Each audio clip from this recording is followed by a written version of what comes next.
I am going to write on the board. So, hope everybody's doing well. It's been a crazy day so far. As you probably saw with the grand text, Celeste Orr and I had a very good appointment, and I'm going to amend my statement contest. I told you guys if you brought me statements that added up to $100,000 that I would go ahead and give you a $25 gift card for doing so. I'm going to amend that by saying if you bring me an appointment in the office and they bring their statements with them and it adds up to more than $100,000, same thing applies. So, that being said, $25 gift cards for both of you guys.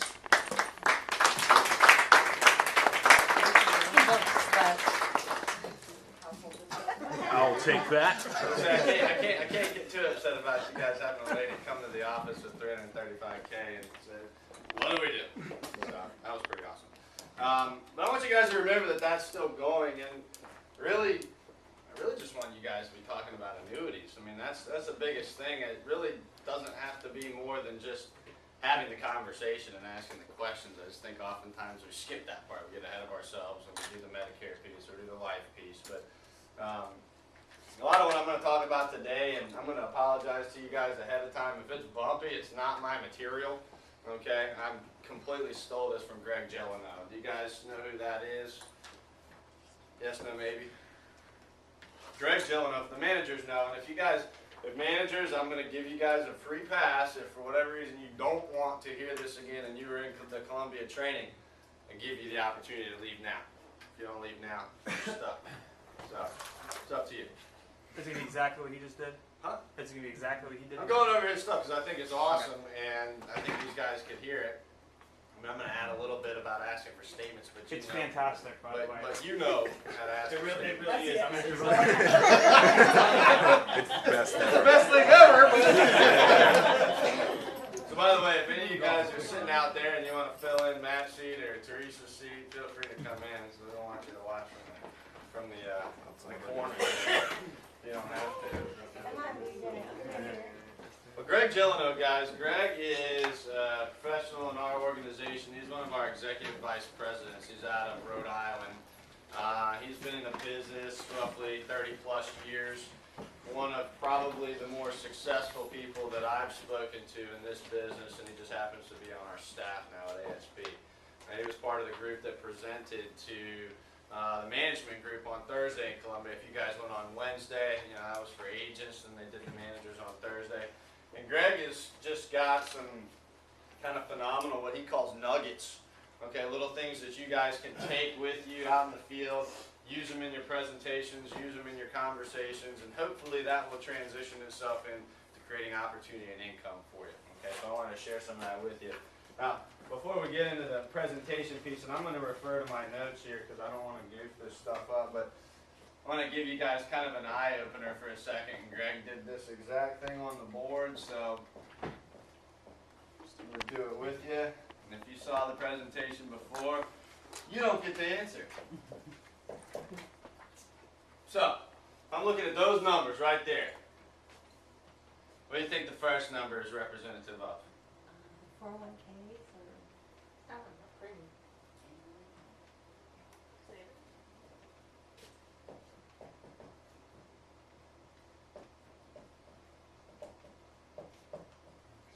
It's the average annuity sale in ASB, $94,000. What do you think the number below it is? Average commission. Average comp. Good call. What do you think the next number is?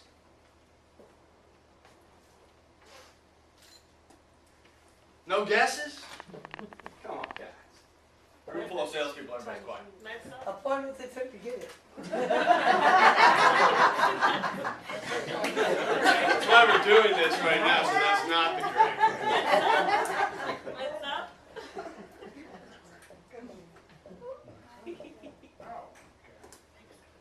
What do you think the last number is?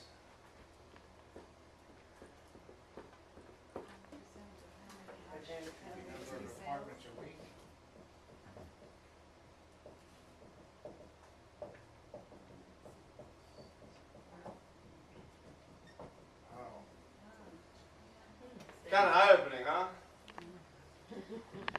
pretty alarming. So the reason I put that on the board first is because I want you guys to really lock into it and to understand the importance of actually having the annuity conversation. You guys can put yourselves well out in front of the game, and I know Norman is the king of, you know, let me see how many apps I can write in a single hour. And that's great, and his renewal stream is representative of that. But when you start looking at this, and it takes almost 17 med subs to equate to the average annuity sale in our company, I would hope it would motivate you to want to have those conversations a little bit more regularly. Okay, and you don't have to do the annuity sale all on your own. Obviously, I'm more than happy to go out in the field with you. Your managers are happy to go out in the field with you to help you close these deals if you're not comfortable with it. But if you're not even bringing it up, if you're not completing your fact finder, if you're not doing the financial piece, that'll never be a thing, right? So we have to have those conversations. So again, wanted to give you guys just some interesting things to kind of let stick out in your mind there for a second. Would you agree that's pretty alarming? You betcha. Okay. So there's a couple of things that again, and I may jump around here a little bit, guys. Greg is big on referrals. Obviously, we always talk about referrals, but he was equating referrals to borrowed trust. Okay, and so we obviously want to motivate you to ask for referrals, and it's a lot easier to make a sale in a home if you have borrowed trust, right? We're borrowing the trust. Here's the person that you've already worked with. This person trusts them, you don't know them, so we're borrowing the trust that they have of one another to be able to walk into that home. That make sense? It's a lot easier than a non-responder, right? Or even a return lead for that matter. Agreed? Okay, so he actually goes through a couple of different things on his referral tour. He says, place it, lace it, and face it. Alright, this is all regarding referrals. I'm talking to you about this because in the annuity space, referrals are going to make your life a lot easier. If you talk to people that have assets that are going to be able to be worked with, more than likely they hang out with other people that probably have similar assets that you might be able to work with. And if they trust you, and their friends trust them, should be able to turn and complete that triangle, right? Isn't that exactly what that lady said that we had this morning? We asked her where she got her advisor. She didn't know him. She said somebody at work recommended him. Guy's in Columbia. She lives in Holly Hill.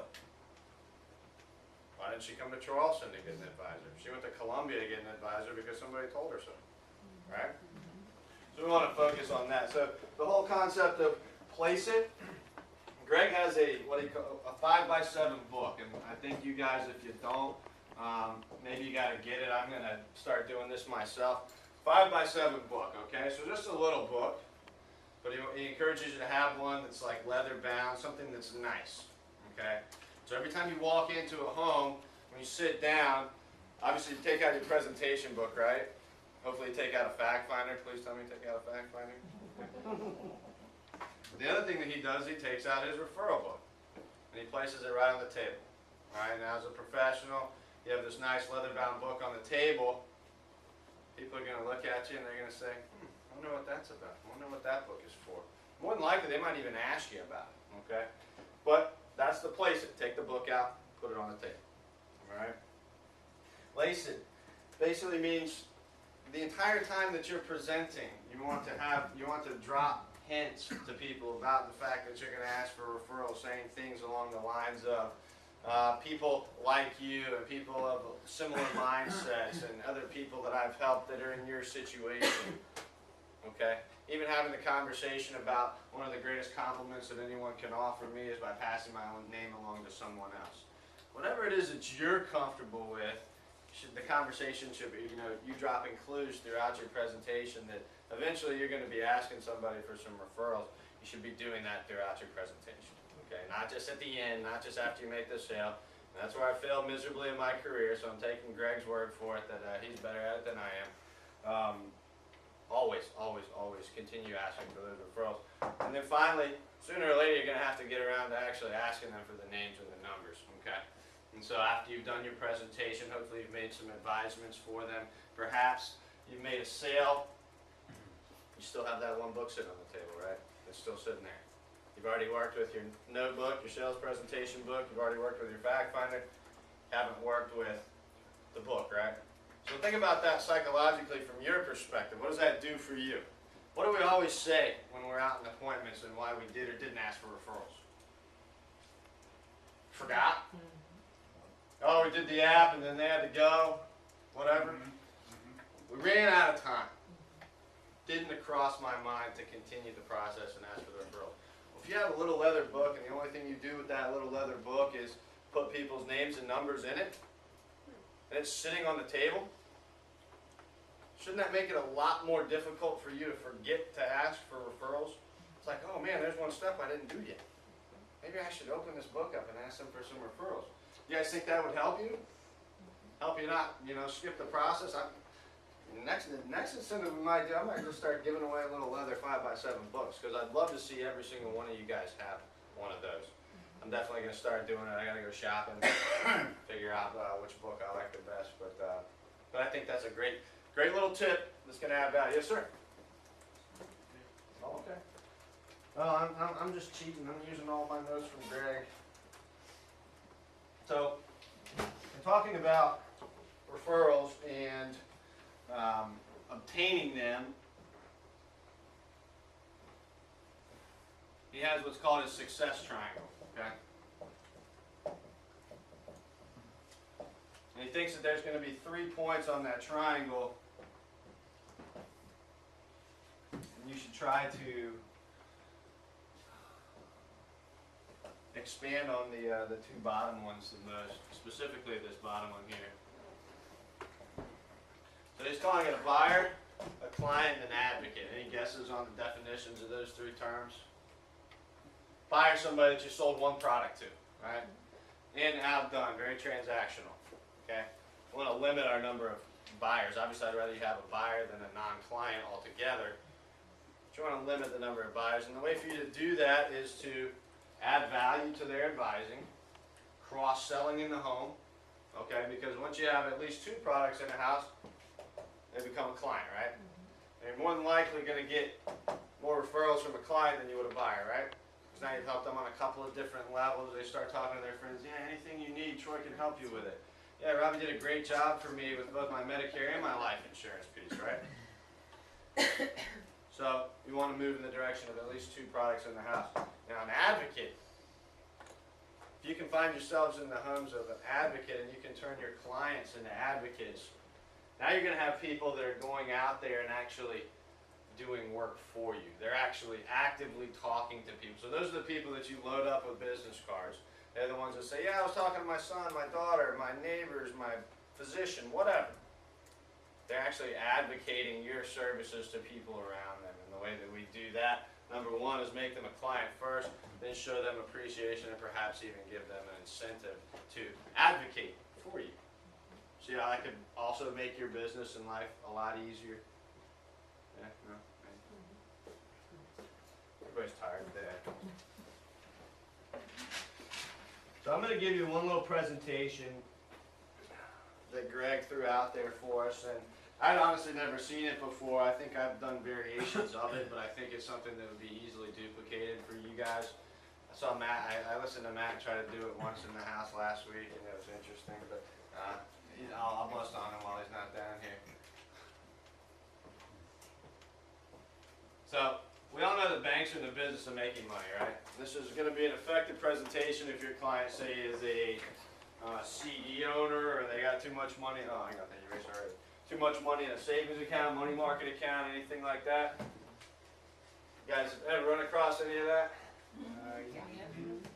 I've heard a bunch of stories about that already this week. So, this is going to be a nice little piece for you to talk about.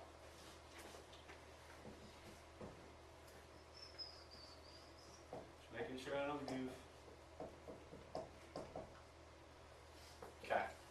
Now banks are in the business of making money, right? Yes. Thank you. How do they make money? By lending it.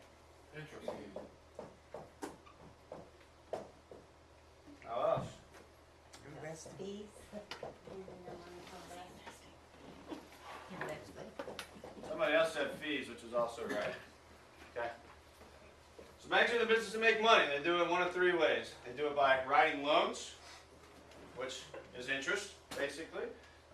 Fees that they charge you for monthly account maintenance fee, which I'm not sure exactly what they're maintaining, but apparently they do. And then investments. So what are they investing? They're investing everybody's money, right? So we go and we open a savings account and we pop that money into a savings account on paper. It shows up that it's in its own little box in our little world of a savings account. The banks actually keep it in a little box for us? No, of course not. They're going to take that money and they're going to go to the marketplace and they're going to invest that. Now who are they going to invest that with? Are they going to invest in the stock market? No. Why? Risky. Well, risky, right? They're in the business of making good on their promises. So they can't really do that. So they got to find some other way to do it. Well, they're not going to go to another bank, are they? Bonds? We're in the same business, right? So what's left? Insurance companies. Insurance companies. Why are insurance companies safe? Dollar for dollar. It's dollar for dollar. We have 100% reserve. In order to stay in business, an insurance company has to have $1 in reserve for every dollar of liability, right? It's called legal reserve status. You guys probably learned that when you took your tests to get licensed with the state. Pretty safe, right? I hope so. Maybe you missed that question. I don't know. Okay. But that's legitimate. All right. So if you're dealing with a client that's got money in the bank, we'll say, well, here's our little triangle here. Now, we've got people that like to give money to the bank, and we do that because hopefully the bank is going to give us a little bit of return on our money, right? Although right now it's not good. So what do you think the bank's going to do? Well, we already talked about it, right? They're going to go to an insurance company so that then they can get the return from the insurance company. They can take a little piece and then they can give you a return on your investment, right? And Mr. and Mrs. Jones, if I was just to talk to you about a simple concept and say, every step along the way we're probably losing a little bit, right? Somebody's taking a little piece, right? So wouldn't it just make sense to skip the middleman and put our money directly with the insurance company and have them pay us the returns directly? Because the banks are going to invest in products incredibly similar to what I'm talking to you about today. You guys think you could duplicate that? Yeah. Do you think that your clients would say, Are you guys saying right now? I hope you say. Not to mention that the bank only secures pennies on the dollar versus dollar for dollar. Put your money with the insurance. Do you guys know the statistics for the FDIC? 12 cents on the dollar. It's a lot lower than that. It's a half a penny on the dollar. I mean, half a penny per dollar. 100, basically. The number I know is 1.5 cents. That's the one I've heard. You remember Doug Dermott cutting the penny in half? So this is what. I've heard 3. I haven't heard as low as half, but regardless, we're less than 5 cents on the dollar. And 5 cents is generous. Okay? But people like going to the banks that they think it's safe. Well, because it's insured. It's insured by the FDIC. That holds 1.5 cents for every dollar. What's the maximum amount they insure it up to? $250,000, assuming that they can pay, and at the timeline that they choose to pay it back. What state guarantor association in South Carolina cover our annuity products for? 300,000. 300. 300K. Okay, and it's dollar for dollar. Okay. Good there. You guys see this being useful? Absolutely. Yes. Okay. Like I said, I just wanted to give you a little bit of stuff. Greg jumps around so much, I'm all over the place here, but one of the things that he uses, and this is, have you guys ever gone into a home and you find yourself, the client's issuing you to the living room, or the back porch, or somewhere else? In Helen Fraser's house, I think I sat on an ottoman. Okay? Where do people do business though? Kitchen. Alright. So the quote that Greg uses is, when he walks into a home, do you have a hard table with good lighting? That easy. Could be dining room, could be kitchen, but you guys get the idea. Do you have a hard table with good lighting? When you walk in the house, a lot of times they say, do you want to sit over here or over there? And we always just say, oh, whatever. So you have a hard table that has good light. That should get you right where you want to be. Okay?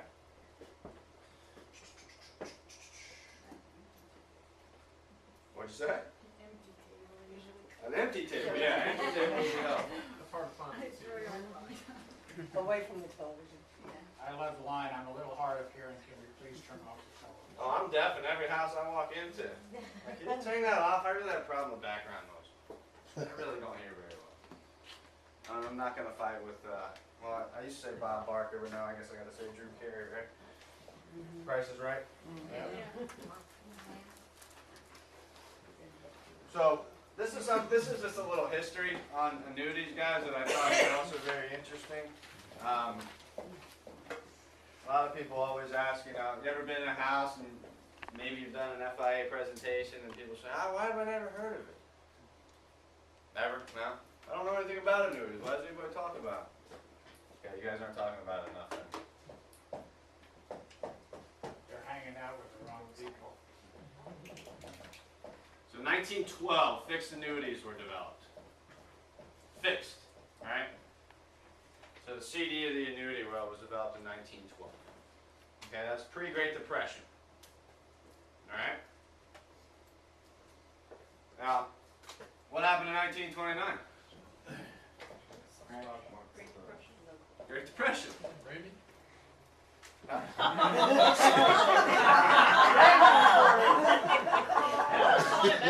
was even before my time. Right, the Great Depression happened in 1929. Something I'm not sure that you guys are aware of, but fixed annuities started before the Depression. Now I'm showing that to you, obviously. And they survived the Great Depression, okay? They were one of the only investment vehicles during that period of history where people didn't actually lose their shirts. So go back to our original conversation and assess why. It's because they were dollar for dollar. Annuity companies had to have that money on reserve in order to make good on the promises that they made to those people that own those contracts, right? In fact, in some of the seminars I've taught in the past, they always talk about Babe Ruth having hit 714 home runs in his career. Have you guys ever heard this one? No, Scott's like, oh, okay.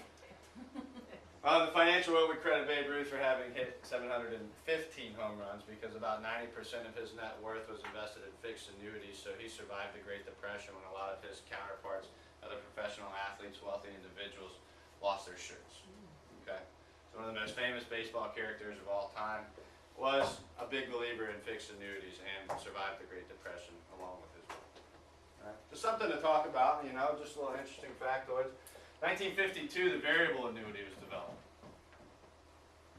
So, obviously people got scared during the Great Depression. They didn't want to use banks. Then we had some rebound there, and there was a couple of big wars in there. All of a sudden the market really starts churning, right? Annuity companies said, man, we got to do something better than just fixed interest, so they developed the variable annuity because they wanted people to be able to take part in the returns of the marketplace and still have the benefits of the annuity from the income piece. Okay? Well, that worked out well for a while, and then in 1995, the fixed index annuity was developed. Any idea why? Anybody remember what happened in the late 80s? Market was great in the early 80s, right? Really rough in the bad 70s and really great during the 80s, and then the end of the 80s, it was abysmal. People lost their shirts, and your clients are going to have lived through this. They're going to have been invested during these periods of time. So the annuity companies were smart yet again, and they said, now we need to figure out something that can actually add protection and value for our clients, still give them the opportunity for the market without the risk that the market brings to the table. Okay? So when people start saying, I haven't heard anything about fixed annuities, they've only been around for about 20 years. Okay? And our leader of the annuity division, Doug McDermott, was part of the first FIA that was ever developed in the United States. I'm not sure if you guys are aware of that or not, but that's kind of a neat little hat to hang, a little peg to hang your hat on when you're having that conversation, because we really do have some of the best in the business.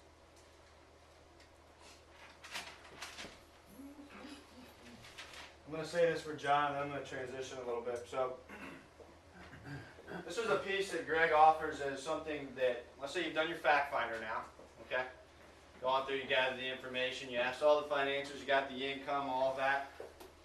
Because you guys do that in every appointment, right? Yes. Danielle does.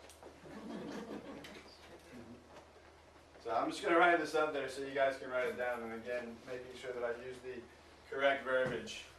You have this, I hope? Yeah. Okay. He says, let me show you something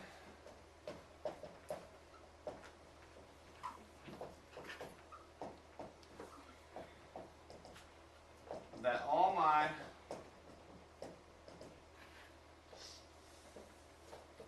successful, that's what I thought, successful clients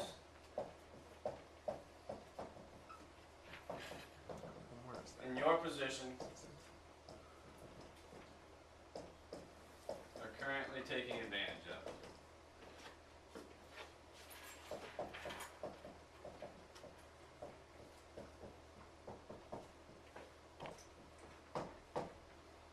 It's pretty powerful, huh? So if you're talking to somebody, they're trying to assess if you're, really worth your salt, and now you're trying to figure out how, they got the life insurance square, they got the Medicare supplement squared away. I really want to transition to that annuity piece, not really sure how to do it. It looks like you got all these other areas taken care of. Now let me show you something that all my successful clients in your position are currently taking advantage of. People want to do things that other people are doing, right? Specifically other people that are successful. I think somewhere in between that bank presentation and this statement right here, you should be able to make the transition to have the annuity conversation with anybody that you're in, assuming that it's an appropriate fit in that household. You with me?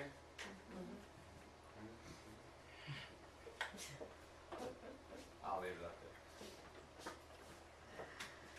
So, we've talked about just some extra pieces in there that I think can add some value.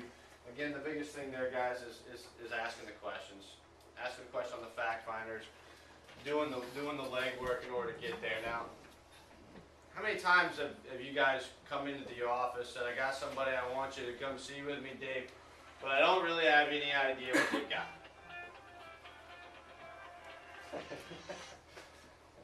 It happens a lot, okay? And I want to encourage you to take the stance that there doesn't need to be a reason that that's the case.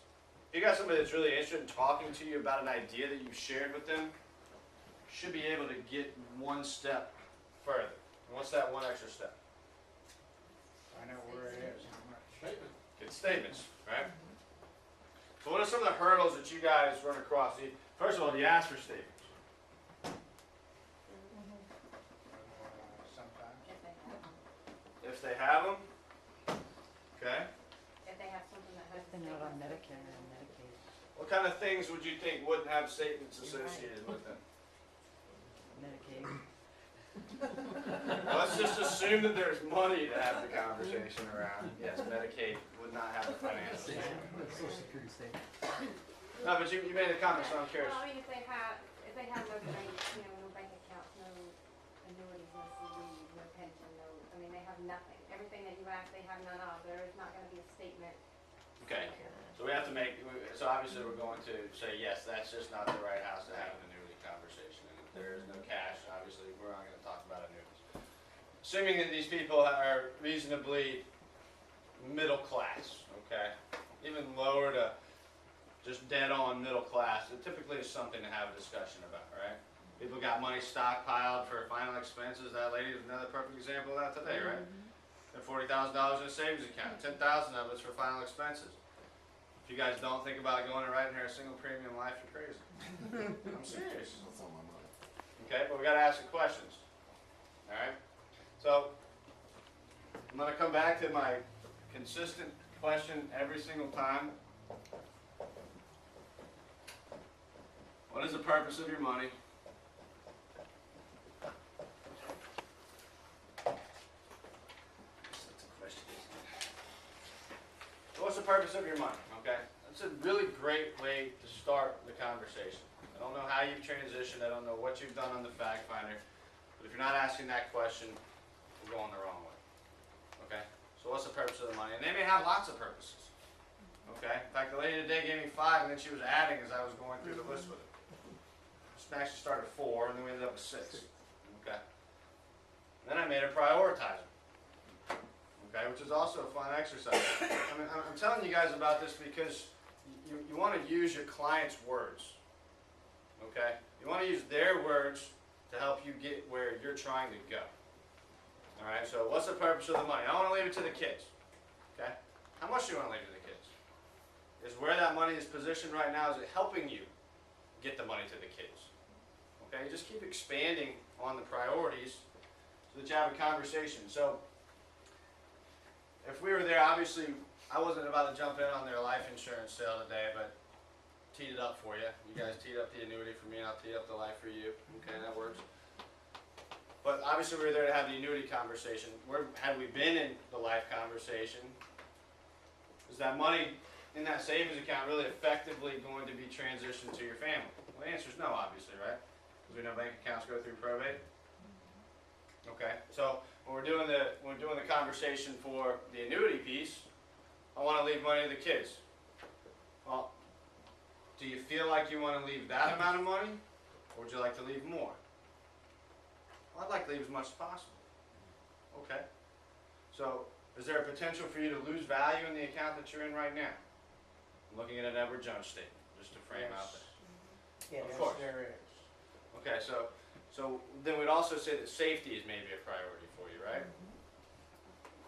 All right, so Mrs. Jones, if safety is a priority and we want to make sure we're leaving it to the family, do you think you've got something that you get probably once a month in the mail from Edward Jones that shows you exactly how things are positioned? If you do, it'd be great if I could take a look at it. That way I can help you assess if you're really achieving the goals the way things are set up right now. All right, we're using their words to get what you need. Right? I need safety. You want to leave it to the family. Just keep working our way down the line, right? Have you ever gotten somebody to get a statement out and they say, well, I don't feel comfortable with you taking that from me? Yeah? Yeah. I hear that all the time. People don't want to. Me personally, I wouldn't give it away. You're crazy if you want my fidelity statement. Okay. Do all you guys have smartphones? Okay. So this is what I want you to talk about.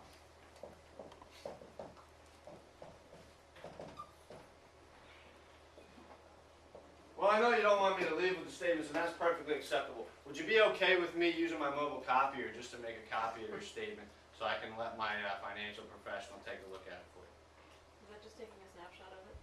Yes. That's exactly what that is. Well, hold on, we gotta turn it on first.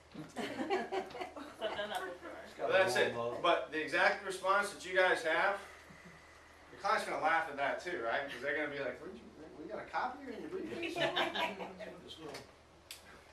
It turns out, this thing works just fine, okay?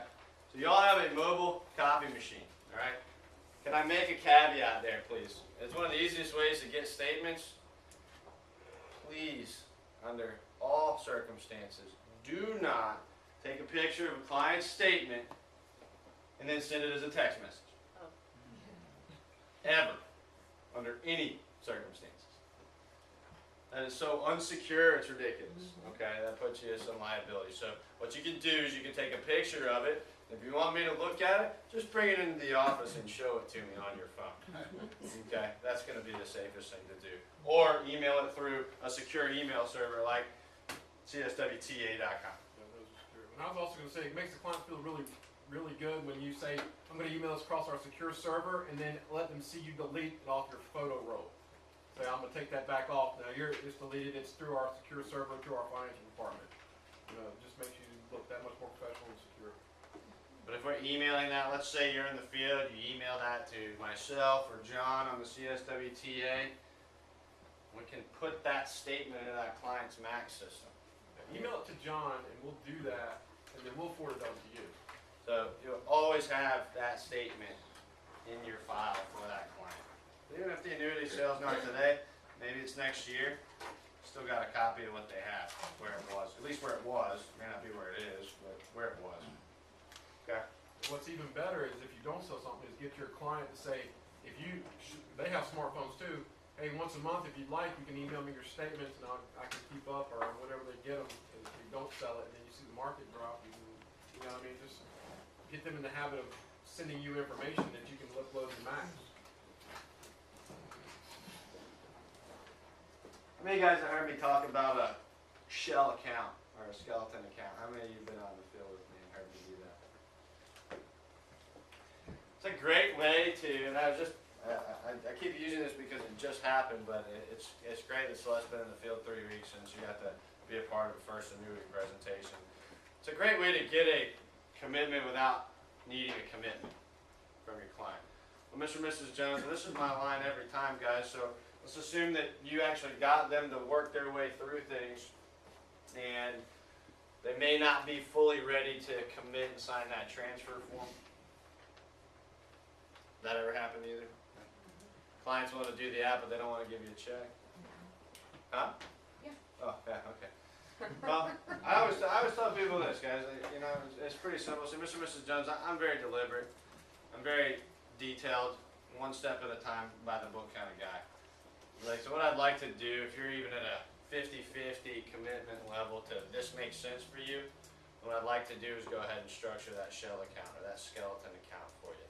What that's going to allow me to do is get your information to the company, let the company assign an account number for you. And when we get back together next week, I have a copy of all your paperwork for you. I'll have an account number, and assuming that we're still on the same page, we're going to go ahead and transfer those assets at that time. But that way we know that there's somewhere for that money to go, as opposed to us sending a transfer form one way and an application another. Okay.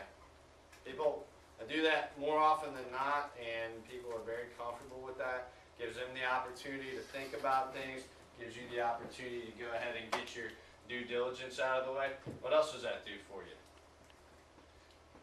You guys ever submit an app that's not perfect? Ever? Maybe? Ever forget to get a signature on something? Maybe leave out a form? So if you turn in an application and you're not transitioning those assets immediately and you have another suitability requirement or another signature that's needed and you've already basically set it up that you're going to come back to finish that thing up anyway, doesn't that give you the opportunity to find out what requirements are needed so by the time you go back, that'll be the last time you need to go back until you're delivering a policy? You ever done the 3 and 4 backers in the same application?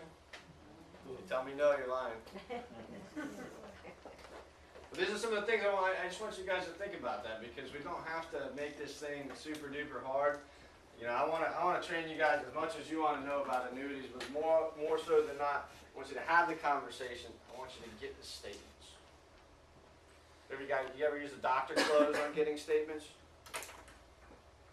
Anybody know what I'm talking about? The doctor close. Well, if you went to a physician, Mr. Jones, and the physician told you that you had cancer, would you go get a second opinion? Just to make sure that the first position was right? Okay. So you've got a current advisor or somebody that set something up for you. Not to say that there's anything wrong with it. Doesn't it make sense to have a second opinion just to make sure that everything's where it needs to be? There's a possibility of me getting a copy of your statement. I'll have our in-house advisor take a look at that for you. We'll get back to you and let you know if everything looks good or if there's some concern areas. Easy peasy. All right? And you guys have anything that you use to get statements that the group could learn from? No? No? I don't want to hear about you forgot to go back to the appointment and get the statement. I really don't want to hear that. Yeah, don't tell us. Yeah, don't say that again. Well, the biggest tip is don't ask, just go tell them to go get it. That's the biggest thing. So they usually listen. That's a good time to bring up this little piece too. It's another little nugget of Greg Gillino. I was taking notes so fast when he was talking because he talks so fast.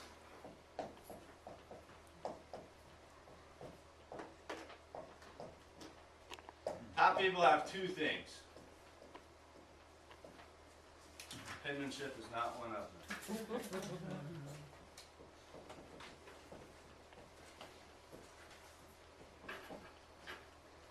Just like what Mike just said.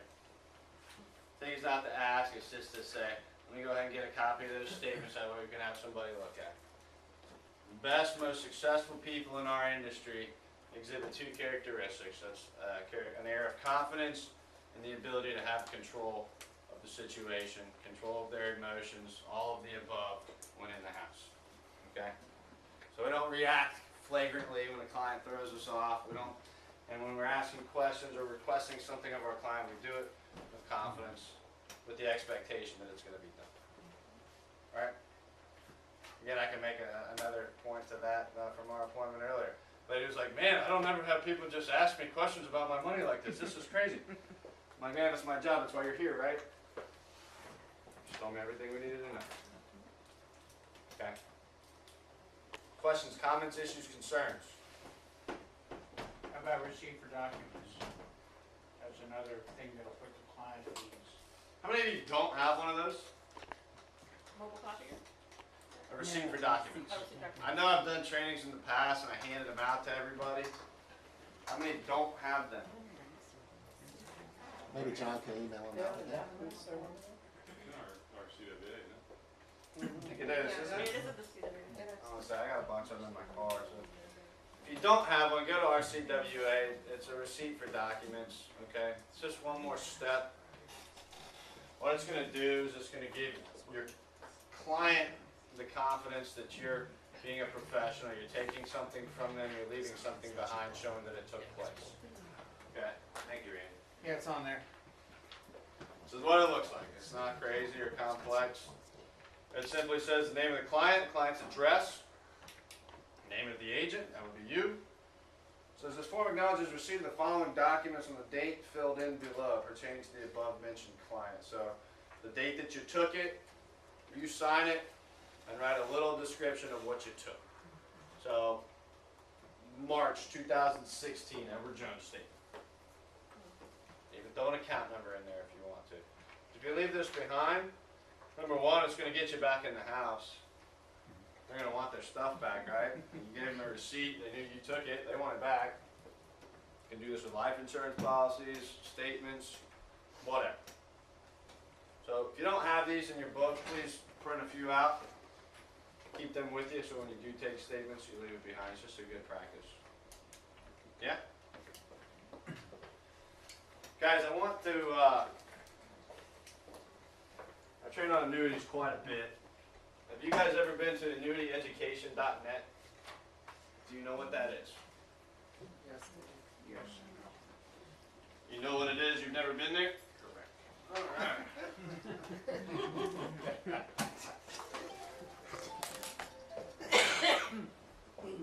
This is a website, guys. It's only for ASP. AnnuityEducation.net. And I'll have to double check what the password is. I might be able to find it on my text. Huh? Show me the money.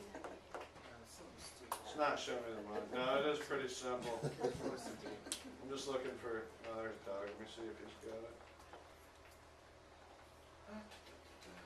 No, it's a very small word. I think it's like ASB1. I really do. Apparently, it's in an email. Anyway, there are 4 modules on here, guys. If you guys want to get better at selling annuities, there are 4 modules on this website that are basically set up like a CE course. You can go through at your leisure as you want to and study on annuities, a program that Doug McDermott put together. I think it would be well worth your time if that's not something that you're feeling comfortable with, if that conversation is not one of comfort for you. Yeah, I'm trying to find it for you because I don't want to give you the website without the login. You beat me to it? The other thing I'm going to ask you guys is, are there anything specifically about the annuity conversation that you would like for me to put a training together for? Do you want to know more about product? Do you want to know more about income riders? Do you want to know more about laws, rules? That's all I talk about, really. So, let me know. I'll do it. It'd be good for all the different products that we have here. You know, coming from a captive agency and then having an explosion of different ones to choose from. Did you, And why? I'm pretty sure it's this. I can't find that email. I'm pretty sure it's ASB1. I found the email, but it didn't have it on. Doesn't have it on there. Well, if you go to annuityeducation.net and you're trying to log in, and that password doesn't work, please let me know. I'll get you the right password, but I'm pretty certain this is it. What's the username? There is none. There's not one. That makes that easy. Is that caps? Just tell, when you go upstairs, just tell It is. John to No, email. it's me. ASB1. That's what it is. I just tried it. Okay. Works. So, say SB1. Did you use caps or lowercase? Just lowercase. ASB1's it. I don't think it's case sensitive. If I remember correctly. We know that works. How's that? So literally nothing. All the different products. Okay. Product review. Did you look over that stuff that I had Greg and them put together that I had emailed out after the training class? Was it helpful at all? Or? It was, but I mean, if you could put down like, you know, your pick versus, you know, if you have somebody that wants income, which one do you go with? The Phoenix, North American, you know, which one is the better option, which has a better roll up? I mean, I know every company is different, but Doesn't that change?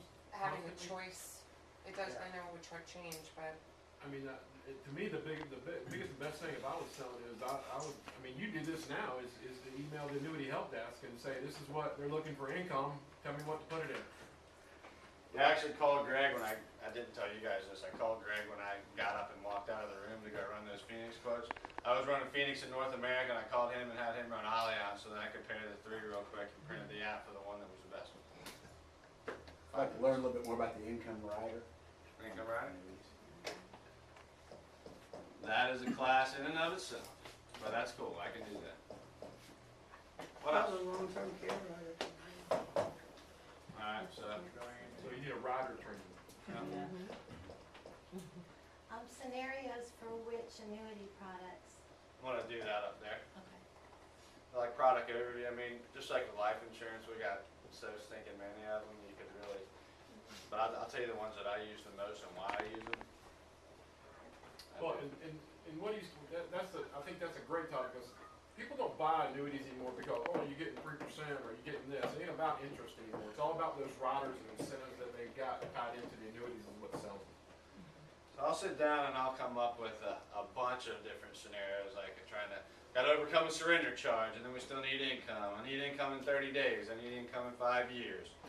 I have a 55-year-old compared to a 75-year-old. I mean, we can go all day long. Well, I'm looking at more younger people, you know, in their late 20s, early 30s that are, you know, they do not trust Social Security at all. And so they want to have their own pension Sure. when they get older. What's that? It's the Allianz 222. Dave, can I make a comment? Sure. One thing that I found that helped me a lot, and I've written a lot of annuities with Dave over the years, when I'm talking to a client, I really, when it comes to annuity products, I really want to be stupid. Because I put Dave up as the expert.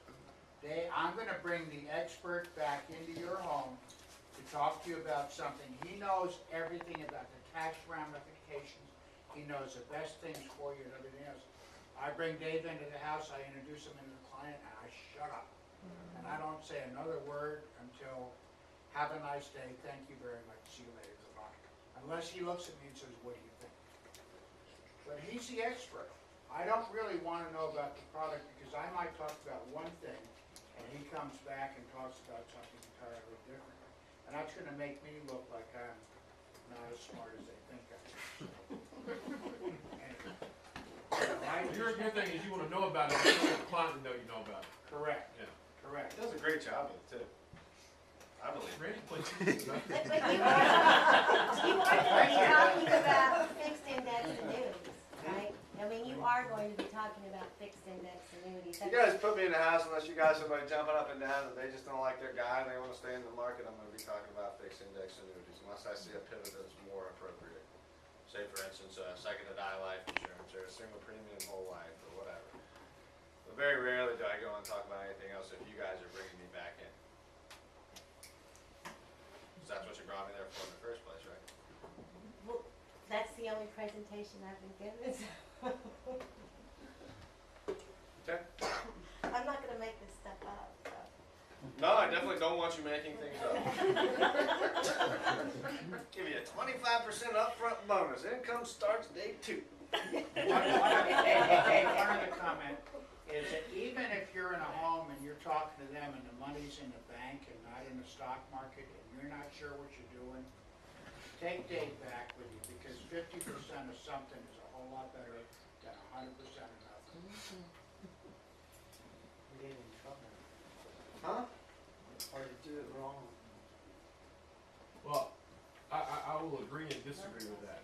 And Dave's probably not gonna like me saying this, but I think he will.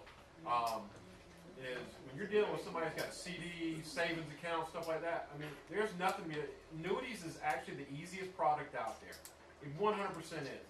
There's no underwriting, it doesn't get declined, you ain't gotta, the only thing you gotta do is fill out paperwork. That's literally it. I mean, and it happens. So, a lot of people are just intimidated by asking for those zeros. You gotta treat it just like you're asking for $1 versus $100,000. There's really no difference. You just get, and it goes back to that confidence thing. When you're sitting there, they will feed off of that. When you say, okay, do this all the time. I mean, you can't show that. Oh crap, I'm dealing with $100,000 somebody's money here. You can't be timid of that. So, but when you see that, there's a lot of people out there that's got $25,000, $30,000, $40,000 sitting somewhere. It's a lot of them having it in a checking account. I mean, I don't know how many times I used to run across people in a checking account having that kind of money. You don't need Dave for that. There's no sense giving that away. I know for a fact, I'll speak for him, if he won't, I'll convince him to, that if you walk up in his office and you wrote one and you think you've done something wrong, he'll look over it. No problem. And he won't take any of it for looking over it. Our goal here is for you guys to make money. It's not about making Dave more money, it's about making you guys more money, because we make money anyways if you do that. So that's just being 100% honest. So we don't need Dave to be, what I want to create and what other offices have created is an office full of people doing the same thing Dave's doing. I want everybody in here to be able to do that. You don't have to have, now when you're dealing with somebody in the marketplace and variable stuff, yes, you need to bring Dave in because that's the law. But on stuff that are fixed that's sitting out there, and I know he agrees, you don't have to do that. There's no sense. But if you've never done it, bring him back. Watch him a couple of times and then do it on your own. But it's not that bad. But when it's asking about those statements, so I want to piggyback off the statement thing. Dave's giving away $25 for 100 grand statements. This week and next week, the next 2 weeks, I'm giving away for, I don't care if it's $10,000 in a savings account. You bring it in, I'll give you a $25 gift card for that. All right? Like $50 a pop. So for anything, I don't care what it is. So, because I want you guys to get, because I'm telling you right now, you start getting used to doing the $10,000, $15,000, $25,000, $40,000 ones, that when you start doing $200,000, $300,000, there's no difference. All right? I will tell you guys, I agree with Mike 100%. You don't need me for a CD. You don't need me for money in the bank. Happy to go with you if you're not feeling comfortable or confident. But I've certainly pushed people back out of my office and encouraged them to go try it on their own. Specifically if it's a smaller number and it's sitting in the bank. You need to learn it. I want you to do it. I want everybody to be writing annuities 1 a week. Let's do it. I'm there to help you when you feel like it's not something you're comfortable attacking. So, or we have a legality issue. But I'll put those two together for you guys, and next time I'm up for training, I'll do one or both of them. Probably do 2 different classes because those 2 particular topics are going to be fairly meaty, but we can go from there. So give me a week or 2 to put the structure together for the product overview of the what, why, when, and how, and we'll go after that, and we'll do rider training as well, Randy. I think you're right. That's why people are buying annuities right now. It's not because we have wonderful interest rates. It's because of what we can create, and we're creating everything by way of these riders recently. Yeah. Also, if you do like an objection thing, maybe like an objection clinic, like common objections, that'd probably be helpful too. How to overcome. Yeah. Well, I kind of figured that was going on. Why I got shut down. Yeah. This is why you should not say this. I'll do this. Scott, floor is yours, buddy. Done? You speechless.